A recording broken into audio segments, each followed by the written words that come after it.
আমাদের দেশে কিছু নিকৃষ্ট সাংবাদিক আছে যারা নাকি তিলকে তাল বানিয়ে দেয়।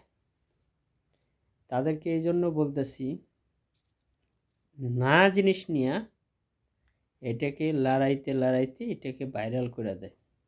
আরে ভাই, কাজের জিনিস নিয়ে থাকো। বিপিনুর যে বলেছে সত্যি বলেছে।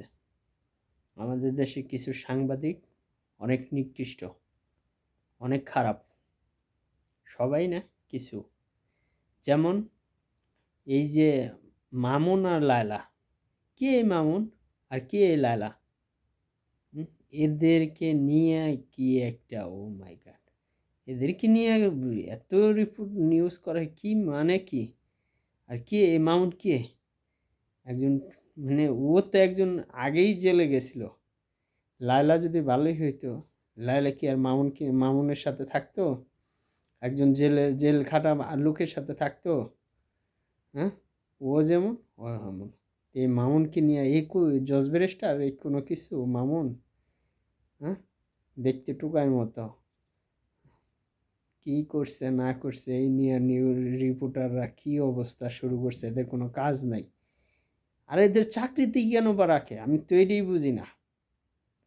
নিউজ কর, রিপোর্ট কর, ভালো কোনো জায়গা, ভালো কিছু নিয়ে। কত মানুষ কত জায়গায় না খায় রয়েছে, এদের নিয়ে কোনো রিপোর্ট নাই।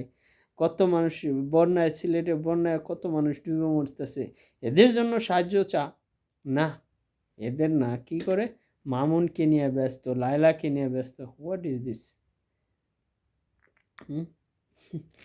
ভালো কিছু যারা যেসব রিপোর্টাররা এই ধরনের কাজ কাম করে টুকাই মোকাইদের নিয়ে, তারা ভালো ভালো হয়ে যান, ভালো কিছু করেন, মানুষের উপকারে আসেন। মানুষের উপকারে আসলে মানুষ দোয়া করবে, তাতে আপনাদেরও ভালো হবে। ওকে, কাজেই সবাই এসব থেকে বিরত থাকি। আমরা সবাই এসব না জিনিস নিয়ে যেন আমরা কেউ রিপোর্ট না করি, লাড়াছাড়া না করি, সবাই ভালো হয়ে যায়। আমি সব সাংবাদিকদের বলতেছি না, কিছু কিছু সাংবাদিক এরকম। বিপিনুর কিছুদিন আগেও বলেছেন, বক্তব্য দিয়েছেন, আমার পছন্দ হয়েছে ওনার বক্তব্য। এই ধরনের বক্তব্য দেওয়ার জন্য ধন্যবাদ বিপিনুরকে।